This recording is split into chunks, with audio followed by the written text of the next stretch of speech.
하는 인생이 되시길 주님의 이름으로 축원합니다. 예.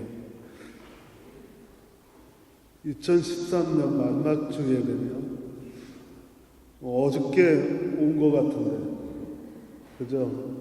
8월 달에 왔는데 벌써 2013년 마지막이라니 시간은 정말 굉장히 빠르게 지나갑니다.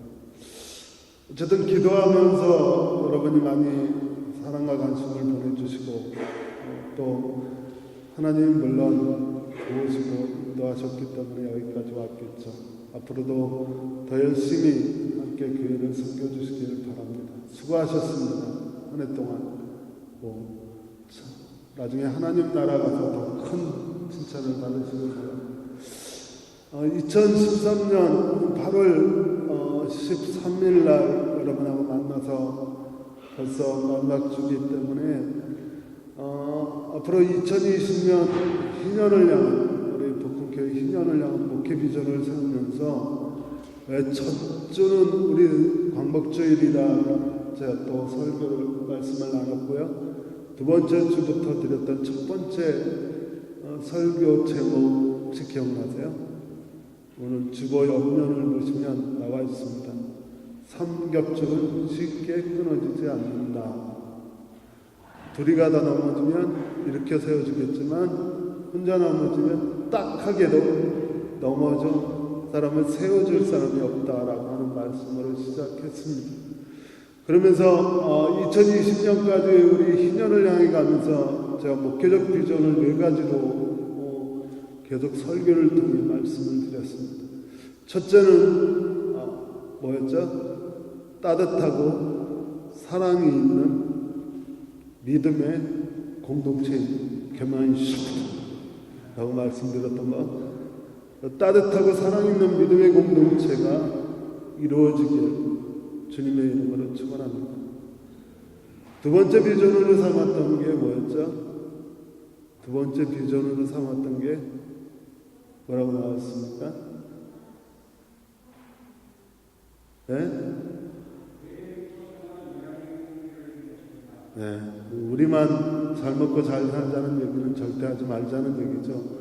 우리 주변에 정말 배려 깊고 그리고 착하고 선한 영향력이 있는 교회 공동체가 이루어지길 소망합니다. 세 번째는 역시 우리 다음 세대에 대한 이렇게 얘기하다 보면 복음교회 1세대는 분명합니다. 여러분이 가지고 계신 기도와 그리고 근심 걱정 그것이 다음 세대에 대한 그래서 제가 세우고 있는 목회 비전 세 번째는 우리보다 신앙이 더 깊은 다음 세대가 꼭 세워지는 것. 그래서 그것을 우리가 창조적이고 열정적인 사역을 좀 해야겠다. 그런 목회 비전을 갖습니다. 네 번째로는 우리가 일해야 되겠다라고 하는 생각에 우리가 더 깊은 신앙과 개인적으로, 교회적으로는 우리가 이 땅의 평화와 그리고 정의를 위해서 일하는 일꾼들로 세워지기 위해 우리 안에 참된 변화가 생겨나길 원합니다. 그래서 목회 비전 그렇게 4가지를 가졌습니다. 그러면서 올해 마지막 설교를 어떻게 하나님이 주시는 말씀 묵상하면서 이런 말씀을 나누도록 됐습니다. 이런 얘기로 시작을 하죠. 제가 늘 성경 안에 하나님과 우리와의 관계를 표현하는 아주 아름답고 시적인 표현이 몇 가지 있습니다. 예를 들면 하나님은 포도나무요 우린 가지요 라고 하는 표현이거든요. 근데 그 중에 가장 이렇게 마음에 닿고 오늘 말씀과 부합하는 그리고 아름답고 시적인 표현은 목자와 양입니다. 좋으세요? 하나님은 우리의 목자세요. 그리고 우리는 그럼 뭐죠? 그의 기르시는 어린 양. 근데 목자가 사꾼 목자가 아니라 하나님은 선한 목자. 양을 따뜻하게 사랑할 줄 아는 선한 목자. 그리고 우리는 그의 기르심을 받는 어린 양. 그래서 하나님은 선한 목자신데 우리가 말씀을 보면 왜 시편 23편이 생각나지 않으세요? 주님은 나의 목자시니 내게 부족함이 없다. 그분이 나의 목자시면 우리에게 부족함이 없습니다. 그리고 요한복음에 하나님은 선한 목자다라고 하는 말 대신 나는 선한 목자이다. 선한 목자는 양들을 위해 자기 목숨을 버린다. 예수께서 우리에게 말씀하시길 나는 너희들의 선한 목자고 내가 너희들의 선한 목자인 것은 나는 양들을 위해 목숨을 버리는 분이기 때문에 그렇다고 말씀합니다. 바라기는 여러분은 주님이 늘 선한 목자로 고백되어지시길 주님의 이름으로 축원합니다. 그리고 우리는 그의 기르시는 어린 양으로 살아가시길 바랍니다. 그런데 이 양이 가지고 있는 세 가지 특징 때문에 오늘 말씀을 여기서 시작을 하는 거예요. 양을 가지고 있는 첫 번째 특징은 여러분 성경을 보면 양의 이야기가 나올 때 가장 많이 나오는 얘기가 뭔지 아세요? 길을 잃었다. 양은 길을 잃었다. 길을 잃은 어린 양, 그리고 방향을 모르는 어린 양. 이 양의 첫 번째 특징은 방향 감각이 전혀 없답니다. 양이 가지고 있는 특징이 방향 감각이 없대요. 그래서 차츰우돌하죠. 여기 가서 부닥치고 저기 가서 부닥치면 뭐가 생기는지 아세요? 뭐가 생겨요? 상처가 생겨요. 방향 감각이 없는 양이 좌충우돌하다가 생겨나는 게 바로 상처입니다. 그것도 좌충우돌하다 보니까 많은 상처를 입게 되죠. 양의 특징 첫 번째는 상처가 많다예요. 방향 감각이 없어서. 양의 특징 두 번째는 뭐냐면 양은 보호 기제가 없대요. 방어 기제. 무슨 말인지 아세요? 방어 기제? 보통은 얼마 전에 그 동물의 왕국을 보니까 그 밀림에서 4발 가진 포유류 중에 가장 약한 동물이 사슴이래요. 근데 사슴은 약한 동물이긴 하지만 자기의 주변에 15m 이내에 맹수가 들어오지만 않으면 도망칠 수 있대요. 왜? 빠른 발이 있어서. 그래 맹수가 15m 안에만 안 들어오면 15m 이전에만 발견되면 얼마든지 도망갑니다. 그래서 굉장히 약한 사슴이긴 하지만 빠른 발이라고 하는 방어 기제가 있어요. 더군다나 사슴이 성체가 되면 아주 단단한 뿔이 생기잖아요. 가끔은 맹수가 공격해하면 말도 안 되지만 그 단단한 뿔로 덤벼들기도 해요.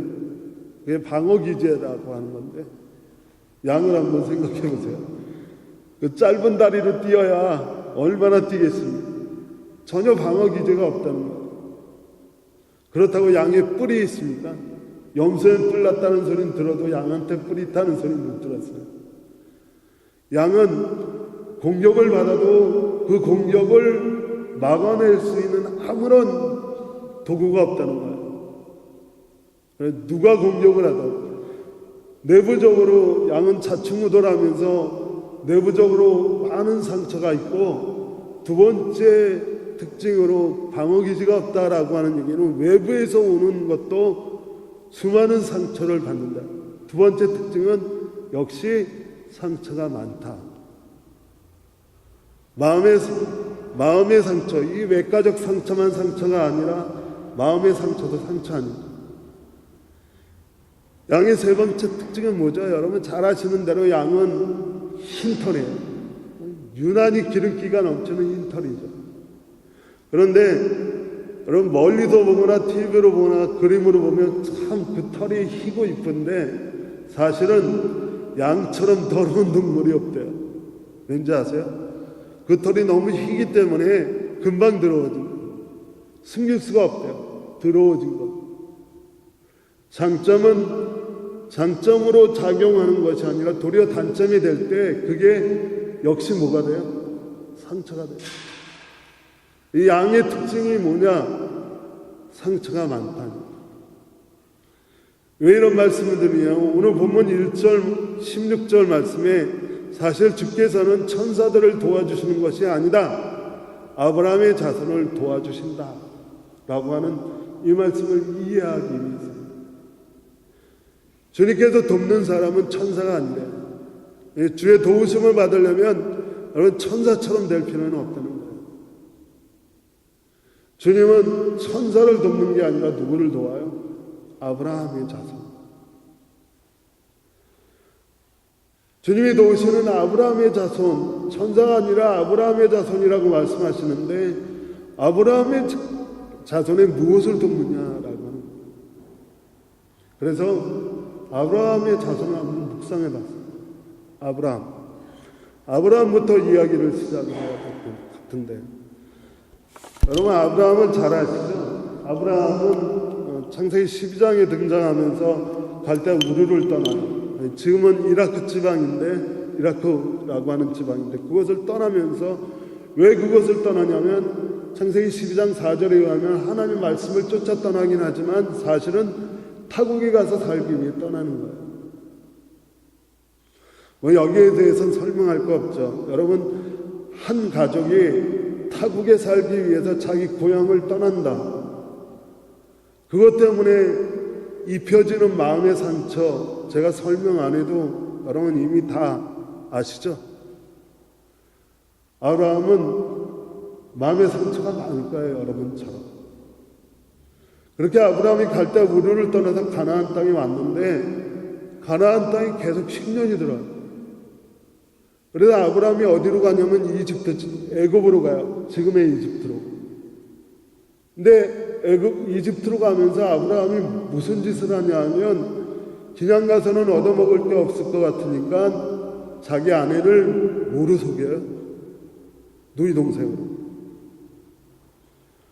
자기 아내 사라를 누이 동생으로 속이고 이집트에 들어가서 양식을 구해 먹어요. 근데 사라가 워낙 아리따다라고 나와 있어요. 얼마나 이쁘면 그 당시에 이집트의 왕이었던 바로가 사라에게 반했어요. 그래서 아브라함에게 잘하는 거야. 아브라함 그 가족들에게 먹을 것도 주고 양떼도 주고 소떼도 주고, 성경에 나오는 얘기예요. 종들도 주고. 그래서 부자가 됐어요. 근데 그게 언제까지 갈 것 같아요? 속이는 게. 그게 들통이 났어요. 결국 이집트의 바로 왕이 아브라함을 내어 쫓았어요. 그 나라에서 내어 쫓으면서 아브라함은 마음의 상처를 받았겠죠. 자기 아내를 누이라고 속였을 때도 역시 아브라함은 상처를 받았겠지만 역시 거기서 쫓겨날 때도 마찬가지일 거예요. 근데 다행스러운 건 이집트에서 쫓겨나면서 아브라함은 부자가 됐어요. 다시 가나안에 갔지만 그는 부자이지만 부자가 아니에요. 그 말을 잘 들으셔야 돼요. 그는 돈으로는 부자지만 자식이 있는 부와 자를 이루지 못했어요. 100세가 넘도록. 그게 그의 마음에 오죽 상처가 됐을까요? 아마 심한 상처가 됐어요. 그래서 해결책을 내놓죠. 해결책이 뭐였죠? 하갈이라고 하는 여종을 취해서 이스마엘이라고 하는 자식을 얻어요. 물론 자식을 얻어서 기뻤겠죠. 하나님이 하늘의 별처럼 바다의 모래알처럼 너희를 번성케 하겠다고 약속하신 그 약속이 시작할 수 있는 단초를 찾았습니다. 그렇지만 기쁨은 늘 상처가 안 되는지 아세요? 이스마엘이라고 하는 자식이 둘이나 더 있으면 몰라도 하나밖에 없는 이스마엘이라고 하는 아들 때문에 가정에 불화가 생겨요. 그래 아브라함이 무슨 결정을 내리죠? 하갈과 눈에 넣어도 아깝지 않은 이스마엘을 광야로 내어 쫓아요. 그러면서 아브라함은 상처가 많았겠죠. 양도 상처가 많았던 것처럼 아브라함도 상처가 많았을 거예요. 아브라함의 자손, 멀리 갈 것도 없죠. 아브라함의 아들이 누구죠? 이삭이죠. 이스마엘 다음으로 사라에게서 얻은 아들이 이삭이잖아요. 기쁨. 그런데 이삭은 마음의 상처가 없을까요? 저는 이삭의 마음의 상처를 읽어내려고 하면 성경에 한 가지 사건밖에 생각이 떠오르지 않아요. 그게 제일 크니까. 아브라함은 하나님이 시험하시기 위해 아들 이삭을 제물로 바치라고 하는 하나님 말씀에 순종하게 되죠. 아브라함 측에서는 그럴 거예요. 아버지 측에서. 아들을 데리고 가서 제단 위에 올려놓고 칼을 들고 하나님 앞에 드리려고 했으니까 그게 하나님께 인정받아서 하나님의 아브라함에게 이제 네가 나를 사랑하는 줄 알았다 라고 하는 하나님의 인정을 받았습니다. 그리고 제물을 대신 준비해놔서 여호와 이레 라고 하는 우리가 너무나 잘 아는 말씀을 받게 되죠. 입장을 바꿔놓고 생각하면 아들 이삭은 어땠을까? 자기 자신이 제단 위에 올려졌고 아버지가 자기를 치려고 칼을 든 모습을 본 이삭은 뭐라고 이야기해야 돼요? 마음에 상처가 있는 거죠. 아무리 좋은 일이고 아무리 선한 일이고 거룩한 일이라도 마음에 상처가 되는 거예요. 이삭의 아들은 야곱과 에서죠. 에서와 야곱. 저는 그 둘째입니다. 둘째의 서름을 며칠 전에 누구하고 나눴는데 둘째는 원래 반골 기질이 있다 그래요.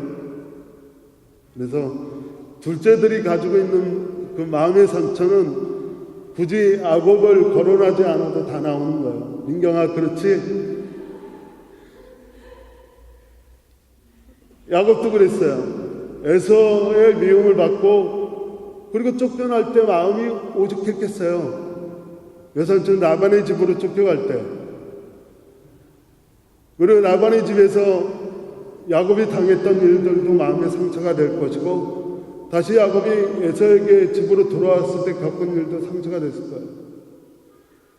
창세기 47장에 보면 야곱의 아들이 12이고 그 중에 요셉 다 아시죠? 그런 스토리. 그래서 애굽 땅 고센 땅으로 애굽의 총리가 요셉이었을 때 고센 땅에 정착하기 위해 애굽으로 갔을 때 요셉의 총리였고 그 왕이었던 바로가 요셉의 아버지를 소개받으면서 야곱이 너무 어떻게 보였는지 야곱에게 당신이 몇 살입니까? 라고 물어보는 대목이 나와요. 몇 번 말씀드렸을 거예요. 그러자 야곱이 그 바로에게 뭐라고 얘기하냐면 창세기 47장에서 내가 살아온 날이 100년하고도 30년이 지났습니다. 내 조상들이 살아온 거에 비하면 얼마 되지 않지만 참 험악한 세월을 살아왔어. 뭐라고요? 참 험악한 세월을 살아왔다. 이 얘기 한마디로 야곱이 130살이 됐지만 그 마음 안에 뭐가 있다고요? 마음의 상처가 얼마나 많은지를 알 수 있는 거예요. 그의 아들인 요셉도 마찬가지예요. 요셉이 죽었을 때 야곱이 특별히 좋아했던 아들이 요셉이라고 그러잖아요. 요셉이 죽었다고 형들이 색동저고리 갖고 왔으니 부모가 죽으면 무덤에 묻지만 자식이 죽으면 어디다 묻어요? 어디다 묻습니까? 가슴에 묻어요. 마음의 상처라는 얘기죠. 요셉도 마찬가지예요. 성경상 인신매매, 지구 역사상 인신매매 최초 아닙니까? 인신매매 당한 요셉은 마음의 상처가 없겠어요? 그리고 인신매매 당해서 노예로 살 때 집주인 아내가 꼬시는 그 유혹은 마음의 상처가 안 됐을까요? 그것 때문에 갇히는 감옥은 마음의 상처가 안 됐을까요? 사실 여기 이 말씀, 주께서 천사들을 도우시는 것이 아니라 아브라함의 자손을 도우신다라고 하는 이 말은 마음의 상처가 있는 사람들을 도우시겠다라고 하는 말씀이에요. 여러분은 어떠세요? 여러분 마음의 상처 없으세요? 이 몸에만 상처가 아니라 마음에 있는 상처를 이야기하는 거예요. 아마 2013년 여러 가지 일들 때문에 내가 누구에게가 마음의 상처를 주었던지 아니면 내가 누구에게인가 정말 스칠 수 없는 마음의 상처를 받으셨을 거예요.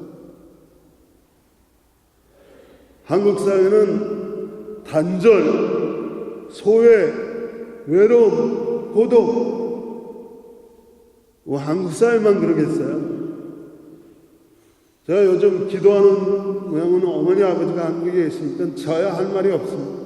고독사, 옆집에 노인이 죽어가도 옆집에 사는 사람이 모르는 단절이잖아요. 고독, 외로움, 그 마음의 상처들. 우리가 살고 있는 사회가 그래요. 그래 누구도 나는 마음의 상처가 없다라고 얘기할 사람이 없어요. 저나 여러분이나 다 정말 스칠 수 없는 마음의 상처를 가지고 있는 사람들 아닙니까? 2013년 특별히 제가 이 말씀을 드리는 이유는 말씀을 통해 이 2013년 동안 내가 누구에겐가 마음의 상처를 주었던지 누구에겐가 마음의 상처를 받았던지 그 마음의 상처를 가지고는 내가 상계 100년이요 거기다 30년은 더 살았지만 험악한 세월을 살았습니다라고 이야기할 수밖에 없는 우리가 오늘 말씀을 통해서 2013년이 가기 전에 적어도 2013년에 받았던 마음의 상처는 다 털어버리고 가자라고 말씀을 드리는 거예요. 무엇으로 털어버려요? 하나님 말씀으로. 그래서 오늘 말씀을 보니까 주께서 천사들을 도우시는 게 아니라 마음의 상처가 많은 아브라함의 자손 바로 우리를 도우시겠다라고 말씀하시는 거예요. 그래서 말씀을 찾아보니까 에스겔서 34장 11절에서 16절까지 한번 찾아보세요.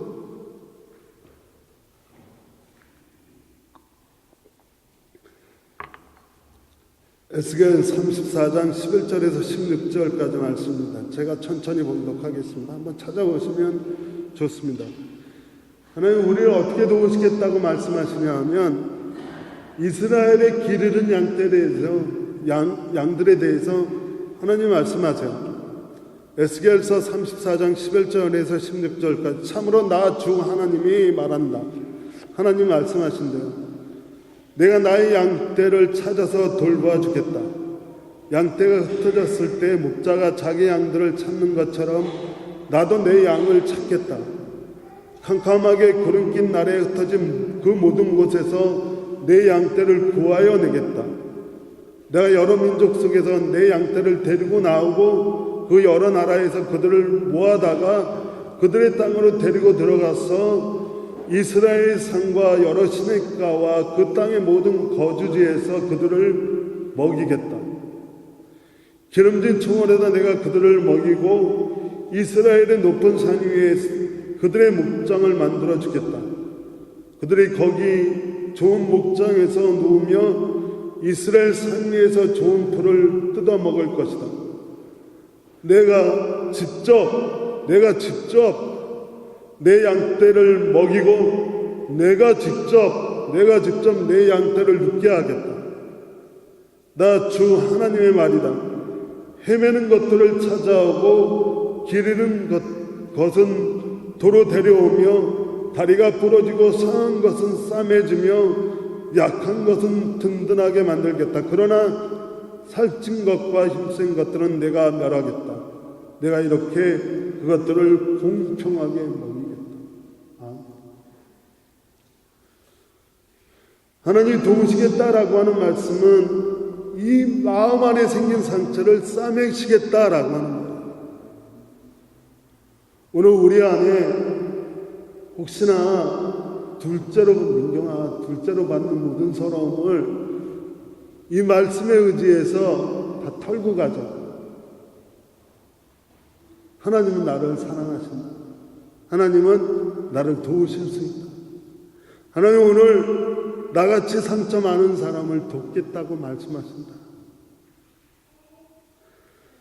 사실 이런 말씀, 그러니까 하나님이 주께서 우리를 도우시는데 오늘 나눈 본 말씀 마지막 부분에 보면 그는 몸소 시험을 받아서 고난을 당함으로 시험을 받은 사람들을 도울 수 있다라고 하는.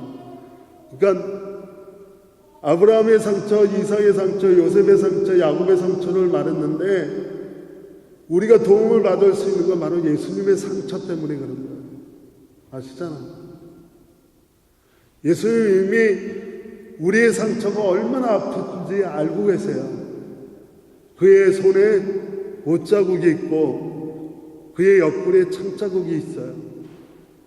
그래서 내가 고통스러운 밤을 지나면 그 고통스러운 밤에 내 마음이 얼마나 아픈지를 이미 경험하신 분이다. 그래도 우리를 도우실 수 있대요. 이 말은 우리가 최근이 아니라 좀 됐는데 상처 입은 치유자 예수님은 말씀하십니다. 그분이 상처를 받았기 때문에 상처 입은 우리를 치유할 수 있다. 이게 현대의 성자라고 불리우는 헨리 라우엔, 얼마 전에 잠깐 말씀드렸던 사람 이야기인데, 이 헨리 라우엔이라고 하는 사람이 1932년에 네덜란드에서 태어났지만 네덜란드에서 자라지 않고 미국으로 건너가서 미국에서 심리학과 신학을 공부하고 예일대학 교수가 돼요. 예일대학은 하버드대 못지않은 대학임에도 불구하고 그 명예와 그 모든 걸 버리고 어디로 가냐 하면 1981년에 페루의 빈민가로 들어가요. 그 빈민가에 들어가서 그 가난하게 사는 사람들이 어떤 마음의 상처가 있는지를 그들을 돌보고 살아요. 그러다 다시 미국으로 돌아왔더니 미국에서 그 사람을 인정해서 하버드대 교수로 채용을 해요. 하버드에서 가르치다가 다시 하버드를 버리고 라르시라고 하는 아담이라고 하는 그 장애인을 만나고 이 사람이 또 변했다라고 말씀드렸잖아요. 육체적 장애가 마음에 얼마나 큰 상처인지를 깨달은 그 사람은 라르시라고 하는 장애인 공동체에 들어가서 접시 닦고 그 하버드대 교수가 접시 닦고 그들의 기저귀 갈아주고 그들 목욕시키고 그러다가 1996년에 바로 거기서 타계해요. 그가 쓴 책 중에 지난번에도 말씀드렸지만 이번에는 이 상처 입은 치유자라고 하는 책, 그 책에 이런 얘기가 나온대요. 라삐 한 사람이 엘리야를 찾아와서 물었어요. 엘리야에게 이렇게 물었대요. 주님은 언제 오십니까? 라고 물었대요. 그랬더니 엘리야가 그렇게 대답을 했대요. 직접 가서 물어보시오. 그래서 라피가 다시 엘리야에게 물었대요. 그러면 그분 어디 계시냐고. 그랬더니 엘리야가 그렇게 얘기하더래요. 아마 그분 성 밖에서 사람을 만나고 있을 거라. 그래서 다시 라피가 엘리야에게 물었대요. 그러면 내가 그 사람을 어떻게 알아볼 수 있냐고 주님은. 그랬더니 엘리야가 대답했대요. 주님은 상처를 받은 사람을 만나고 계시다. 주님이 오늘 만나시기 원하는 사람이 있다면 바로 상처받은 우리입니다. 2013년 마지막 주일 예배에 우리가 2013년 그리고 그 이전에 우리 마음속에 상처가 있던지 누구에게 상처를 줘서 마음이 불편하던지 그 모든 상처를 털어버리고 이제 새롭게 힘차고 경쾌한 발걸음으로 2014년뿐만 아니라 희년 그리고 우리의 남은 생애를 살아가기 위해서 여러분의 마음의 상처를 치유해 줄 수 있는, 도와주실 수 있는 하나님을 경험하시게 주님의 이름으로 축원합니다. 시편 147편 1절 2절에 주님은 예루살렘을 세우시고 흩어진 이스라엘 백성을 모으신다. 마음이 상한 사람을 고치시고 그 아픈 곳을 싸매어 주신다. 마음의 상처를 고치시고 그 아픈 것을 싸매 주시는 분이 주님이십니다. 이사야서 30장 26절에 주께서 백성들의 상처를 싸매 주시고 매맞아 생긴 그들의 상처를 고치시는 날에 달빛은 마치 햇빛같이 빛나게 되고 햇빛은 7배나 밝아져서 마치 7날을 한데 모아놓은 것처럼 밝아질 것입니다. 저는 우리가 앞으로 우리 안에 쌓여있는 이 마음의 상처를 주님 싸매 주시고 주님 고쳐주시는 그분에게 맡기고 털고 가면 우리의 앞길이 밤중에는 햇빛을 보고 있는 것처럼 환할 것이고 낮에는 이 우중충한 날씨 가운데 있지만 우리의 마음만큼은 7날의 햇빛이 모여 있는 것처럼 밝아질 줄로 믿습니다. 그런 걸 경험하시는 저와 여러분이 하나님의 임재와 함께 경험하시는 여러분이 되시길 주님의 이름으로 축원합니다. 말씀을 정리하면서 한 가지만 더 말씀드리고 말씀을 정리하겠습니다. 말씀을 묵상하고 마지막 단계에서 갑자기 이런 말씀을 주셨어요. 생각을 좀 바꿔보자. 내가 누군가에게 상처를 많이 받은 사람이다 라고 하는 말은 안 좋다. 바꾸자.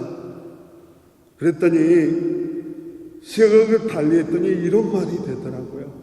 내가 누구에게인가 상처를 많이 받았다라고 하는 말은 내가 이해해야 될 사람이 많다.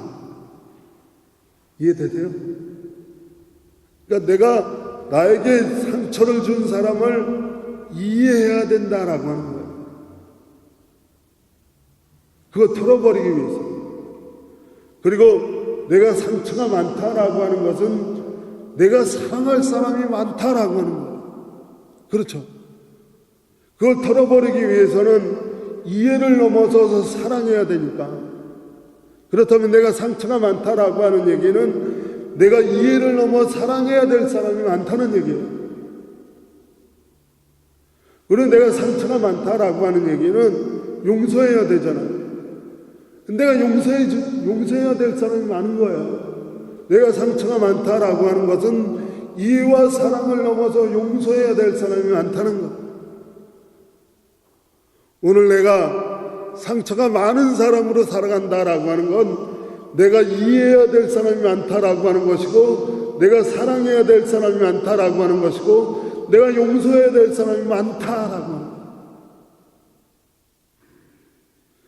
내가 받은 이 상처를 덜쳐버리기 위해서는 내가 더 많이 이해해야 되고 더 많이 사랑해야 되고 더 많이 용서해야 된다는 얘기예요. 오늘 우리가 결코 이 묵은 우리 김광호 집사님이 기도하신 것처럼 묵어 있는 걸 가지고 새해로 가지 마시자고요. 그러기 위해서 내 상처를 떨쳐버리는데 이 말이 안 좋으니까 말을 바꿔서 이 모든 걸 떨쳐버리기 위해 우리가 이 묵은 것을 가지고 새해로 가지 않기 위해 우리가 해야 될 건 더 많이 이해하고 더 많이 사랑하고 더 많이 용서하시는 여러분이 되시길 주님의 이름으로 축원합니다. 그게 믿음의 진리 아닙니까? 그게 성경이 이야기하는 거예요. 성경은 다른 이야기 아니하고 더 많이 이해하고 더 많이 사랑하고 더 많이 용서하고. 사랑하는 여러분, 2013년 참 수고 많으셨습니다. 우리 저나 여러분이나 마음 안에 상처가 많습니다. 그 마음들을 저도 떨쳐버려야 되겠고 여러분들도 떨쳐버려야 우리가 새로 맞는 한 해가 7배나 밝은 날이 될 텐데 그러기 위해서 여러분 더 많이 이해하고 더 깊이 사랑하고 더 많이 용서하는 저와 여러분이 되길 원합니다. 기도하겠습니다. 하나님 감사합니다. 이해해야 될 사람이 많아졌네요. 하나님 감사합니다. 사랑해야 될 사람들이 더 많아졌네요. 하나님 감사합니다. 용서해야 될 분들이 더 많아졌네요. 더 많이 사랑하고 더 깊이 이해하고 더 많이 용서하는 우리의 삶이 되게 하여 주옵소서. 예수님의 이름으로 기도합니다. 아멘.